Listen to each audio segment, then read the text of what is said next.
Welcome to Zeesh stories. Ruqaiya की एक ही बेटी थी, आमना। आमना 18 साल की थी।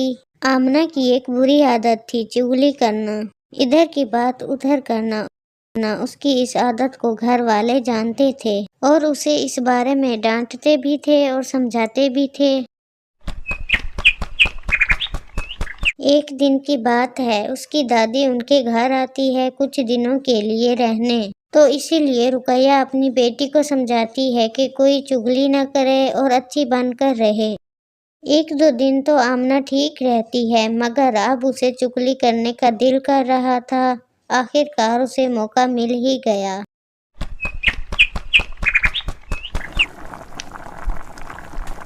एक दिन की बात है कि रुकैया किचन में काम कर रही थी। इधर आमना अपनी दादी के पास आती है और कहती है, दादी, आपको पता है चाची साइमा आपके बारे में क्या कह रही थी कि आप उनसे बहुत काम करवाती हैं, और ये भी कह रही थी कि आप चाचू अमजद को बहुत भड़काती हैं। क्या उसकी इतनी हिम्मत कि उसने ये कहा मेरे बारे में? उसे तो मैं जाकर बताऊंगी। ये बात सुनकर आमना खुश हो जाती है कि तभी उसकी दादी उससे कहती है, आमना तू ना ये चुगली करना बंद कर दे, ये गुनाह है। दादी, ये क्या बात हुई? जब बात सुननी होती है तो बड़े मजे से सुनती हो, तब आपको चुगली नहीं लगती। अब तुम मुझे सिखाएगी? तुम तो चुगलखोर के साथ साथ बदतमीज भी हो। रुक, मैं तेरी माँ को बताती हूँ। रुकैया, रुकैया। अपनी सास की आवाज सुनकर रुकैया भागती हुई आती है। जी सासू माँ, क्या हुआ? अपनी बेटी को तमीज नहीं सिखाई तुमने? बदतमीजी के साथ साथ चुगलखोरी भी करती है ये। आमना, ये क्या कह रही हैं दादी? मैंने तुम्हें मना किया था ना। चलो उठो यहाँ से, जाओ अपने कमरे में जाओ। कमरे में जाकर रुकैया आमना को बहुत डांटती है।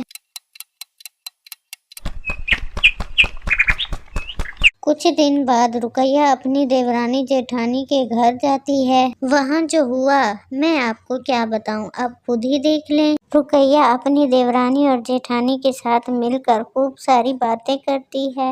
नाजिया रुकैया की जेठानी थी, जबकि साइमा उसकी देवरानी थी। तीनों देवरानियां जेठानियां जब भी मिलते तो खूब सारा हंसी मजाक करते। तीनों का आपस में प्यार सगी बहनों से कम नहीं था। आज भी वो तीनों 6 महीने बाद मिल रही थी, इसीलिए वो खूब सारी बातें करती हैं। वैसे रुकैया, घर बार कैसा चल रहा है? सब ठीक है ना?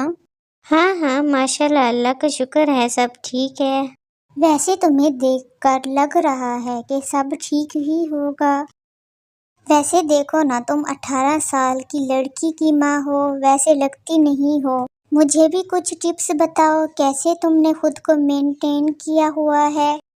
हाँ, क्यों नहीं, मैं तुम्हें सारी टिप्स बताऊंगी, तुम भी उस पर अमल करना। चलो फिर, ये बात तो डन हो गई। ओहो, मैं तो बातों ही बातों में भूल गई। आप लोग इतना लंबा सफर करके आए हैं, थक गए होंगे। मैं खाना बनाकर लाती हूँ, फिर आप आराम करिएगा। फिर क्या था, साइमा खाना बनाने के लिए चली जाती है, जबकि नाजिया किसी काम से वहाँ से चली जाती है। तो आमना अपनी माँ से कहती है, अम्मी, देखा आपने, चाची साइमा हमारे लिए खाना बनाने गई है। और जबकि चाची नाजिया को तो देखें कैसे अपने कमरे में चली गई। उन्हें हमारे आने से कोई खुशी नहीं हुई। आमना की बातें सुनकर रुकैया गुस्से से उसे देखती है। वो अम्मी, मुझे ना वॉशरूम जाना है। ये कहकर आमना वहाँ से चली जाती है। अब मैंने ऐसा भी क्या कह दिया था? खामखा ही मुझे आंखें दिखाने लग जाती है अम्मी। सच बात तो इन्हें हजम ही नहीं होती। चाची नाजिया का तो काम करना ही पड़ेगा। इन्हें खुशी क्यों नहीं हुई हमारे आने से? आमना किचन में आती है तो उसकी चाची साइमा खाना बना रही थी। चाची साइमा, आप खाना बना रही हैं और चाची नाजिया कुछ नहीं करती। आमना बेटा, तुम अभी बहुत छोटी हो, इन बातों पर तुम अपना दिमाग मत लड़ाओ। پر چاچی میں تو آپ کے ہی بھلے کے لیے کہہ رہی تھی۔ کیا مطلب آمنہ، تم کہنا کیا چاہتی ہو؟ بتاؤ مجھے، کیا بات ہے؟ وہ چاچی، میں نے ابھی چاچی نازیہ کو امی سے بات کرتے سنا ہے۔ چاچی نازیہ امی کو کہہ رہی تھیں کہ آپ کو تو کھانا بنانا آتا ہی نہیں ہے، آپ کے کھانے بد ذائقہ ہوتے ہیں، مجبوری میں انہیں کھانا پڑتا ہے۔ یہ بات سن کر سائمہ آگ بگولا ہو جاتی ہے اور کہتی ہے، اس نازیہ کی اتنی جرأت کہ اس نے میرے کھانے کو بد ذائقہ کہا، مجھے کھانا بنانا نہیں آتا۔ غصے میں وہ نازیہ کے پاس جاتی ہے اور اس سے لڑنے لگ جاتی ہے۔ ساس بھی ان کو چھڑوانے کی بجائے وہ بھی لڑنے لگ جاتی ہے، کیونکہ اس کے دل میں بھی سائمہ کے خلاف کھٹاس تھی، تو اسی لیے وہ بھی اس سے کہتی ہے، اور تم بھی کوئی دودھ کی دھلی ہوئی نہیں ہو، تم کیا کہتی ہو لوگوں کو؟ میں تم سے بہت کام کرواتی ہوں اور اپنے بیٹے کو تمہارے خلاف بھڑکاتی ہوں۔ توبہ استغفر اللہ، میں نے کب کہا یہ؟ آپ ہوش میں تو ہیں؟ دیکھیں ساسو ماں، آپ پھر بھی سائمہ کو ہی اپنی اچھی بہو کہتی ہو، دیکھ لیا اسے؟ میرے لیے تو تم دونوں ہی برابر ہو، میں کسی کو کسی سے اچھا نہیں کہتی۔ بس پھر کیا تھا، وہ سب آپس میں جھگڑنے لگے، پھر باتوں ہی باتوں میں انہیں پتہ لگ جاتا ہے کہ یہ سب آمنہ کا ہی کیا دھرا ہے، تو سب اسے گھورنے لگ جاتے ہیں۔ تو آمنہ جی آئی امی، یہ کہہ کر فرار ہونے لگتی ہے، تو پیچھے اس کی ماں کھڑی تھی۔ اب آمنہ بہت ڈر جاتی ہے۔ رقیہ آمنہ کو تھپڑ مار دیتی ہے۔ آمنہ رونے لگ جاتی ہے۔ یہ منظر دیکھ کر ان کی دونوں چاچیاں اسے گلے لگا لیتی ہیں۔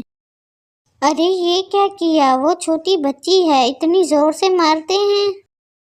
ہاں کتنی زور سے لگی ہوگی اسے۔ دیکھو بھلا، اتنی پیاری بچی کو مارنے کی کیا ضرورت تھی، اس کا گال کیسے لال ہو گیا ہے۔ سب کا اتنا پیار دیکھ کر آمنہ کو اپنی غلطی کا احساس ہوتا ہے اور وہ سب سے معافی مانگتی ہے۔ سب اسے معاف کر دیتے ہیں۔ پھر کچھ دن ان کے ساتھ گزارنے کے بعد آمنہ گھر واپس آ جاتی ہے۔ اس دن سے آمنہ نے کبھی چغلی نہیں کی۔ تو دوستوں، اس کہانی سے ہمیں یہ سبق ملتا ہے کہ ہمیں کبھی بھی چغلی نہیں کرنی چاہیے۔ چغلی ایک بری عادت ہے اور یہ فساد کا سبب بنتی ہے۔ تو دوستوں، یہ کہانی آپ کو کیسی لگی ہمیں کمنٹس میں ضرور بتائیں اور چینل کو سبسکرائب کر دیں۔